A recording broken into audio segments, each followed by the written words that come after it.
Assalamu alaikum, dear students. Myself Mohammad Rizwan, lecturer computer science. आज हम discuss करने वाले हैं 9th क्लास की कंप्यूटर साइंस एंड एंटरप्रेन्योरशिप का चैप्टर नंबर 3 है कंप्यूटर नेटवर्क्स। सबसे पहले हम इसका इंट्रोडक्शन देखेंगे, उसके बाद हम ये देखेंगे कि नेटवर्क एज अ सिस्टम क्या होता है और इसके अंदर हम नेटवर्क के ऑब्जेक्टिव्स पढ़ेंगे और उनके कंपोनेंट्स को कवर करेंगे। ठीक है, तो शुरू करते हैं। सबसे पहले ये देखना है कि एक नेटवर्क होता क्या है। सबसे पहले इस चीज को डिफाइन करना।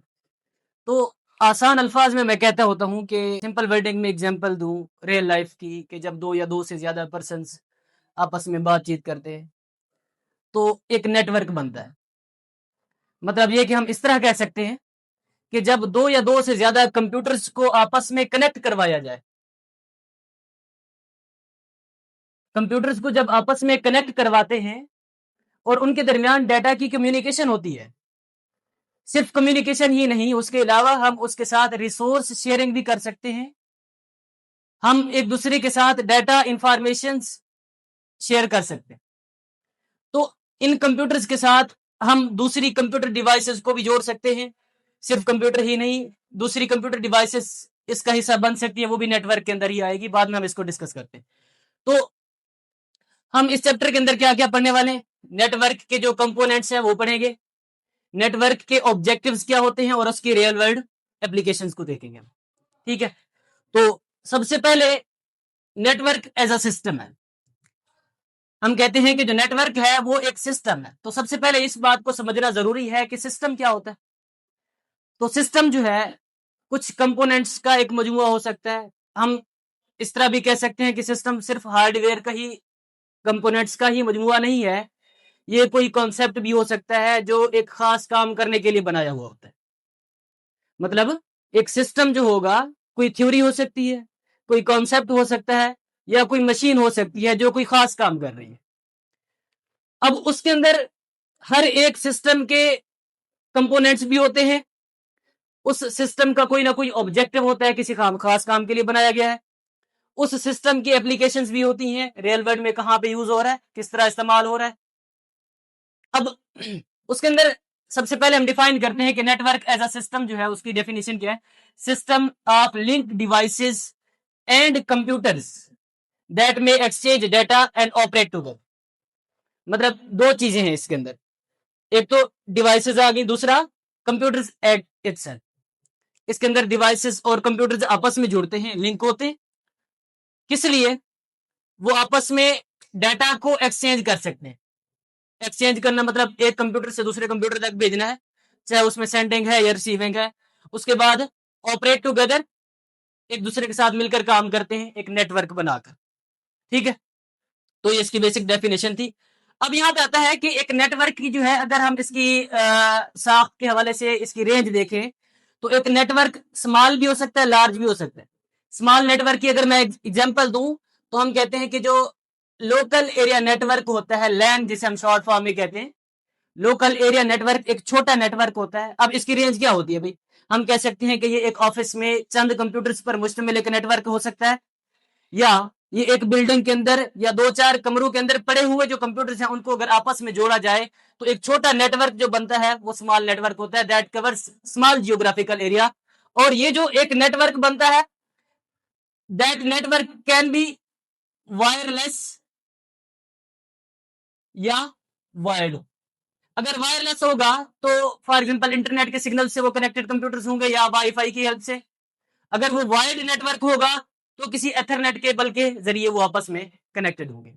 ठीक है, उसके बाद आता है जी, अगर हम बात करें लार्ज नेटवर्क की तो उसमें हम कहते हैं कि वाइड एरिया नेटवर्क, वैन जिसे हम बोलते हैं, ये एक लार्ज नेटवर्क की एक टाइप है। तो इसमें कौन कौन से नेटवर्क्स आ जाते हैं? तो इसकी बेस्ट एग्जांपल मैं हमेशा यूज करता हूं कि इंटरनेट जो है is largest network in the world. दुनिया का सबसे बड़ा जो नेटवर्क है कौन है? इंटरनेट। कैसे भाई? क्योंकि बहुत सारे नेटवर्क्स दुनिया भर में मौजूद जितने भी नेटवर्क्स हैं वो सारे के सारे आपस में जुड़ते हैं किसकी हेल्प से? इंटरनेट की हेल्प से। तो मतलब ये इंटरनेट जो है ये तमाम नेटवर्क्स को आपस में जोड़ रहा है, इसीलिए हम इस इंटरनेट को नेटवर्क ऑफ नेटवर्क्स भी बोलते हैं। क्या बोलते हैं? Network of networks. तमाम छोटे या बड़े नेटवर्क्स का एक जो कलेक्शन है, सबसे बड़ा जो नेटवर्क है वो कौन है? इंटरनेट है। ठीक है, तो ये थी एक नेटवर्क की रेंज। अब हम आते हैं एक नेटवर्क को बनाने के लिए रिक्वायर्ड कंपोनेंट्स जो होते हैं, मतलब ऐसी कौन कौन सी डिवाइसेस हैं, ऐसे कौन कौन से कंपोनेंट्स हैं जिनको आप जो है एक नेटवर्क को बनाने में हमारी हेल्प करते हैं। मतलब ये कंपोनेंट्स बेसिक्स हैं, इनके बगैर कंप्यूटर नेटवर्क नहीं बनेगा। तो इन कंपोनेंट्स में सबसे पहले आता है जी नोड्स। नोड्स क्या होती हैं? नोड्स जो है वो डिवाइसेस हैं that are connected to network. मतलब एक नेटवर्क के अंदर जितनी भी डिवाइसेस आपस में कनेक्टेड हैं उनको हम क्या बोलेंगे? नोड्स बोलेंगे।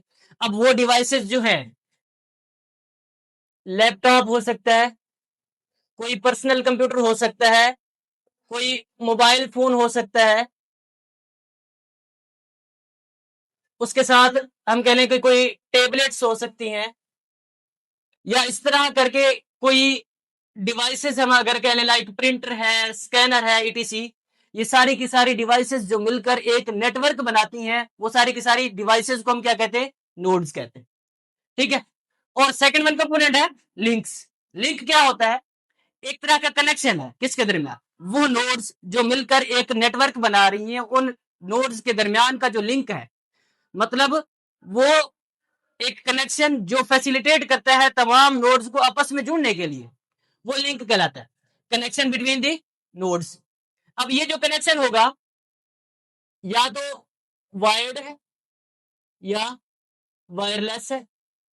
वायर्ड क्या होगा? इसमें कोई एथरनेट केबल यूज हो रही होगी, और वायरलेस में आप वाईफाई के सिग्नल्स या इंटरनेट के सिग्नल्स आप यूज करते हैं, और इसकी हेल्प से जो है आपके कंप्यूटर्स और कंप्यूटर डिवाइसेस आपस में कनेक्ट होती है, आपस में जुड़ती है। ठीक है, उसके बाद आता है स्विचेस। स्विच क्या है? स्विच एक तरह की डिवाइस है, नेटवर्किंग डिवाइस है, बहुत ही इंपॉर्टेंट कंपोनेंट है कंप्यूटर नेटवर्क का, जो कि एक फिजिकल नेटवर्क बनाने में हमारी हेल्प करता है। अब देखिए वायरलेस नेटवर्क अगर हम बना रहे हैं तो उसमें हमारे पास वाईफाई के सिग्नल्स भी हैं, अल्टरनेट ऑप्शन है हमारे पास इंटरनेट के सिग्नल्स, जिनकी हेल्प से जो है हम एक नेटवर्क बनाते हैं। उसके अलावा अगर हम एक फिजिकल नेटवर्क बनाना है, मतलब ये कि हम डिवाइसेस को फिजिकली कनेक्ट करना चाहते हैं with the help of cables,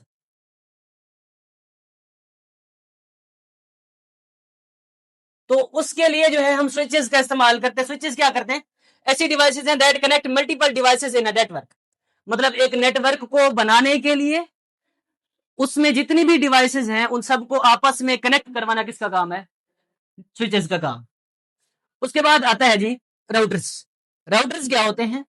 router multiple networks को आपस में जोड़ देता है। मिसाल के तौर पर मैं यहाँ पे एग्जांपल देता हूं कि मेरे पास चंद कंप्यूटर्स का एक छोटा सा नेटवर्क है। फॉर एग्जांपल ये मेरे पास 3 कंप्यूटर्स हैं, इनका मैंने आपस में एक फिजिकल नेटवर्क बनाया हुआ है, तो दूसरे एंड पे मेरे पास एक और नेटवर्क है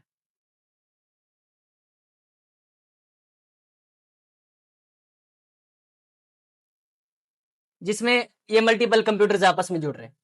अब राउटर का क्या काम है? 2 नेटवर्क्स को आपस में जोड़ देना। मतलब यहाँ पे राउटर आएगा जिसके साथ ये दोनों नेटवर्क्स जुड़ेंगे। अब एक नेटवर्क से दूसरे नेटवर्क तक हमारी जितनी भी डिवाइसेस आपस में जुड़ जाएंगी और डाटा की कम्युनिकेशन होगी। असल में हम कहते हैं एक ऐसी डिवाइस है that connects multiple networks and directs data packets between them.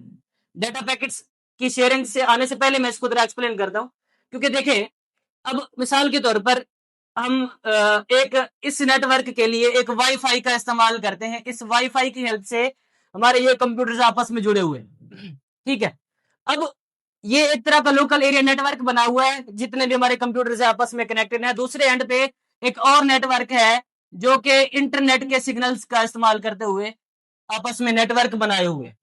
ठीक है, तो अब इन दोनों को आपस में जोड़ना है। मिसाल के तौर पर इस नेटवर्क में से कोई यूजर इस नेटवर्क में पड़ी हुई किसी डिवाइस को कोई मैसेज भेजना चाह रहा है, तो फिर वो कैसे भेजेगा? वो मैसेज डायरेक्टली नहीं जाएगा, वो मैसेज डायरेक्टली नहीं जाएगा, वो मैसेज फॉरवर्ड होगा राउटर की हेल्प से, राउटर उसको आगे भेजेगा। अब ये राउटर कैसे भेजेगा? जो भी इंफॉर्मेशन है, फॉर एग्जांपल हम इस डिवाइस से लिखते हैं, कोई मैसेज टाइप करते हैं हेलो, तो ये मैसेज एज इट इज नहीं चला जाएगा, ये पहले डाटा पैकेट्स में डिवाइड होगा। डाटा पैकेट क्या होता है? डाटा पैकेट जो है इंफॉर्मेशन जो सेंड हो रही है उसका एक यूनिट है जो कि इंफॉर्मेशन को डिजिटल फॉर्म में कन्वर्ट कर देता है। उसके बाद ये मैसेज एक तरह का हम ऐसे कह लें कि सेगमेंट्स में डिवाइड हो जाता है, टुकड़ों टुकड़ों में डिवाइड होके एक कंप्यूटर से दूसरे कंप्यूटर तक जाता है राउटर की हेल्प से, और फिर रिसीविंग डिवाइस पे जाके वो आपस में इकट्ठे होते, कोलैबोरेट करते हैं, और फिर जो है रिसीवर को ये रिसीव होते हैं। उसके बाद कंपोनेंट्स को डिस्कस करने के बाद हमारे पास आते हैं एक नेटवर्क के ऑब्जेक्टिव्स आते हैं, इसके मकासद क्या होते हैं, क्यों हम एक नेटवर्क को बनाते हैं। तो उसके लिए जो है पहले मैं कहता हूं कि रिसोर्स शेयरिंग करते हैं हम इसके अंदर, रिसोर्सेज को शेयर करना। डेफिनेशन के अंदर हमने पढ़ा कि इसके अंदर जो है डिवाइसेस को लिंक करते हैं और फिर जो है आपस में कंप्यूटर्स कनेक्ट होकर डाटा की शेयरिंग करते हैं और आपस में ऑपरेट करते हैं। ठीक है, डाटा की शेयरिंग तो हो रही है, कम्युनिकेशन हो रही है, उसके साथ रिसोर्सेज की क्या शेयरिंग होगी। मिसाल के तौर पर ये मेरा एक नेटवर्क है, इसके अंदर मल्टीपल कंप्यूटर्स कनेक्टेड है। अब इसमें जो है हर एक कंप्यूटर को एक प्रिंटर की जरूरत है। ठीक है, क्या फॉर एग्जांपल ये एक लैब है, तो इसमें हर एक कंप्यूटर को जब एक प्रिंटर की जरूरत है, तो क्या हर कंप्यूटर यूजर जो है अपना अलग से प्रिंटर ले आएगा? नहीं, ऐसा नहीं करेंगे, क्योंकि ये बहुत ज्यादा एक्सपेंसिव होने जा रहा है। तो हम क्या करेंगे, इसके लिए हम इन कंप्यूटर्स को आपस में जोड़ेंगे, इसके साथ इस प्रिंटर को भी इस नेटवर्क के साथ कनेक्ट कर देंगे, तो ये प्रिंटर भी अब इस नेटवर्क का हिस्सा है, ये एक तरह का रिसोर्स है, हम दूसरे कंप्यूटर्स के साथ शेयर कर रहे हैं। तो फिर ये प्रिंटर अब जो है सिर्फ ये एक कंप्यूटर नहीं यूज कर सकेगा, ये बाकी कंप्यूटर्स इस नेटवर्क के अंदर जो कनेक्टेड हैं इस प्रिंटर का इस्तेमाल कर सकेंगे।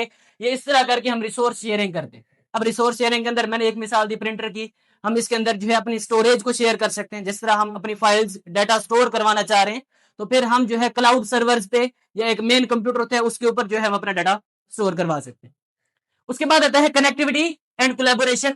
मतलब ये कि इसका एक और मकसद ये है कि यूजर्स को, कंप्यूटर यूजर्स को आपस में जोड़े रखना, उनको आपस में कनेक्ट करना और उनके साथ उनको आपस में कोलैबोरेट करना, ताकि वो मिलकर काम कर सके, एक दूसरे के साथ वो अपडेट रहे।